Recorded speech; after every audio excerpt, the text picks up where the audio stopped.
American foreign policy in the more modern era has been centered around the sale of arms, and continuously there's been an increase on this policy.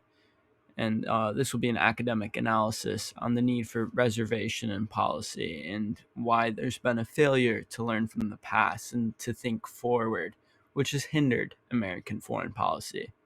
The Marshall Plan was a high point of diplomacy and rehabilitative aid and taking the responsibility and victory that comes with war. Where we lie now is a much different place. We're not at one of those modern high points in history at the moment. And we could be, though. There are many issues like terrorism, for instance, that allow the freedom for us to create a high point in diplomacy. So, looking into a specific nation in Afghanistan, starting with the Cold War, the Soviets did invade the nation, and it was very embarrassing to America in the minds that the Soviets were expanding, taking new territory in the Middle East, which was a region that the United States viewed very, very dear to their interest and their security abroad, per se, to stop the spread of communism. Insurgents, were backed by American arms and American money through Pakistan. And in April of 1989, they pushed the Soviets out.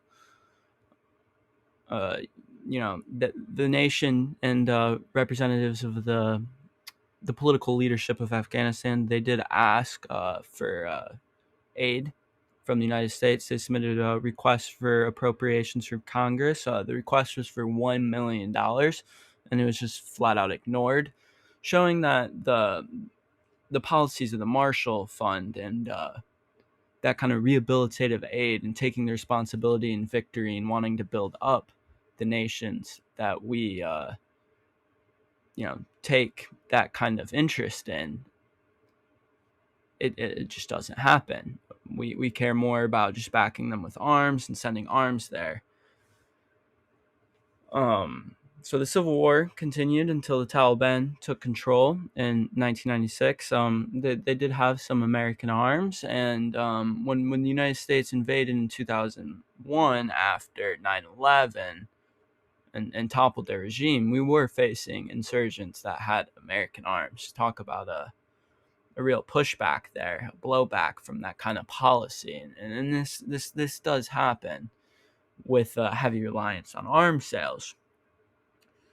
This hasn't brought any stability to the region and to the nation of the Afghanistan and to their people, which is the American idea that the people have their freedom and have the right to stability in their nation, and we have not taken interest in that.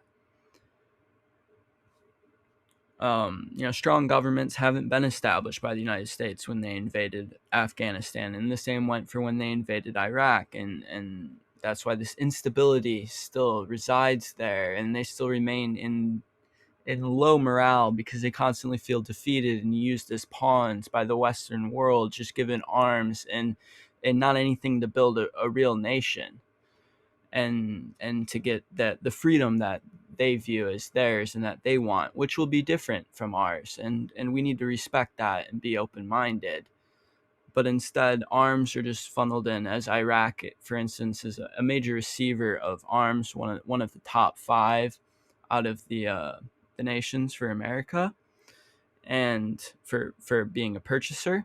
And it's just like the United States is not taking up that same interest that they took after World War II, and not throwing any rehabilitative aid into these nations, so that no stability is being established.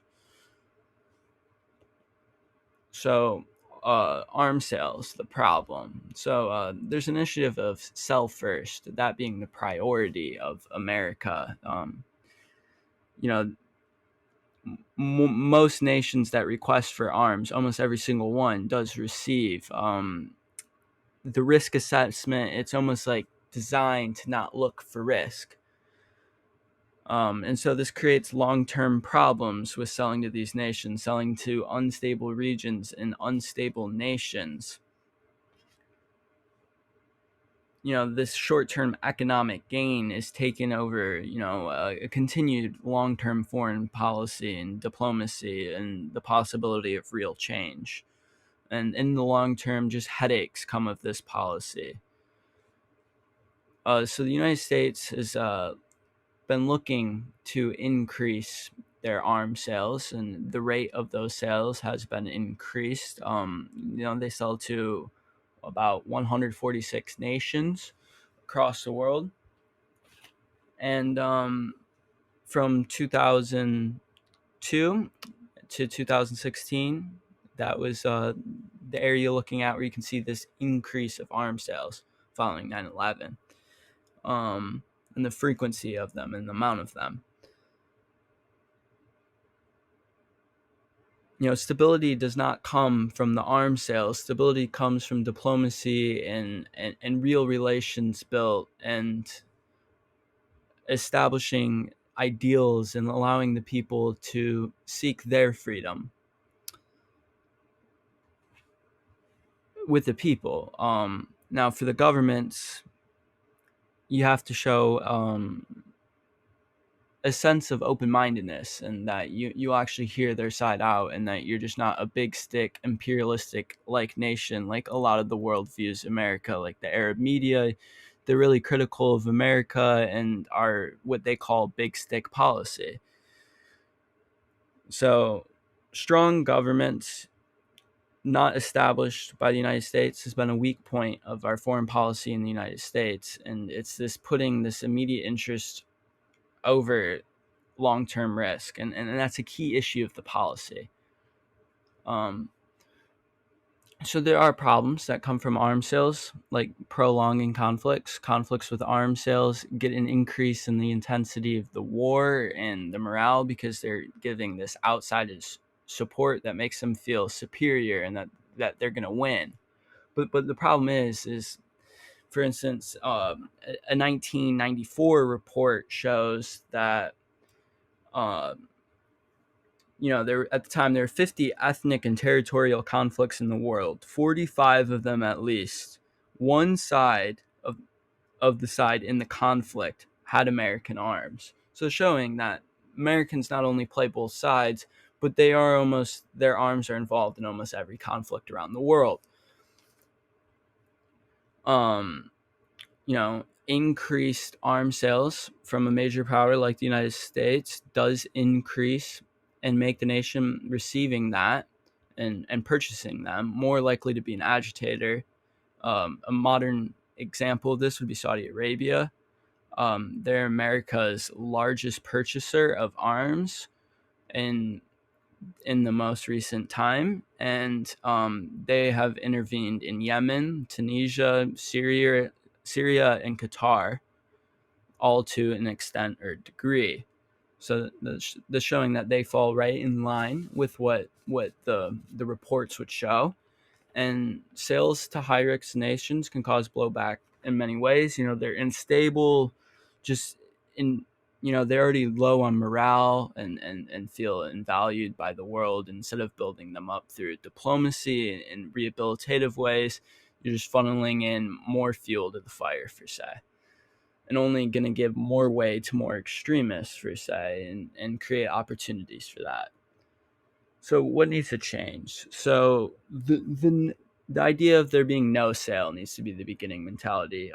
Israel, for example, they're a large receiver of American arms. They receive about 2 billion, of arms, each year, and they would not do anything if the United States didn't want it to. When you're a very large supplier of a nation's military or arms, they're going to tailor to your interests a little bit. But when that's not the case, what you want doesn't matter as much. And they, per se, could have gotten everything that they view they already needed to achieve victory, or their goals and their wants.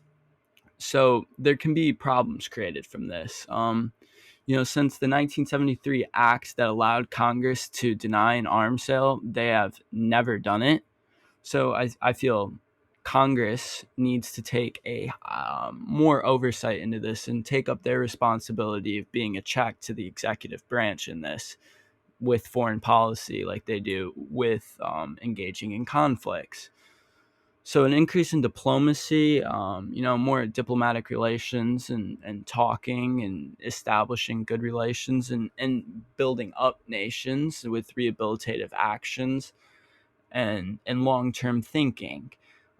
For instance, defense and arms gets 22% of the federal congressional budget, while diplomatic aid only gets 1%. Like the Marshall Plan is the greatest example of diplomatic aid probably ever. It helped put Europe back on its feet. It stabilized the American economy and prevented a recession from happening, from having nowhere to send all of these exports that we were creating. And it really brought stability to the region. And lastly, there just needs to be more open-mindedness and long-term thinking in policy. Like George Bush, for instance, thought that terrorism, they needed a nation to harbor them. They needed to control the nation in order to exist. But the Taliban have been removed from their territorial power.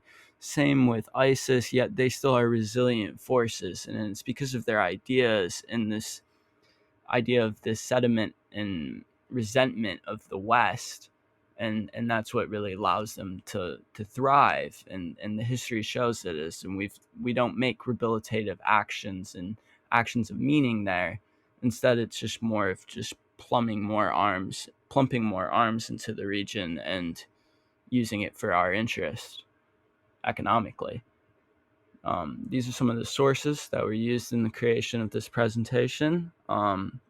Just in general, I think it's really important that the United States makes a shift towards a more reserved foreign policy. The reports I was reading for how to counteract ISIS in the coming years, everything talks about the need for a reserved foreign policy. And a lot of these sources all shared this common idea of there needing to be a reduction in arms sales, that it just only creates long-term headaches and short-term economic gain, which one of the richest nations in the world does not need.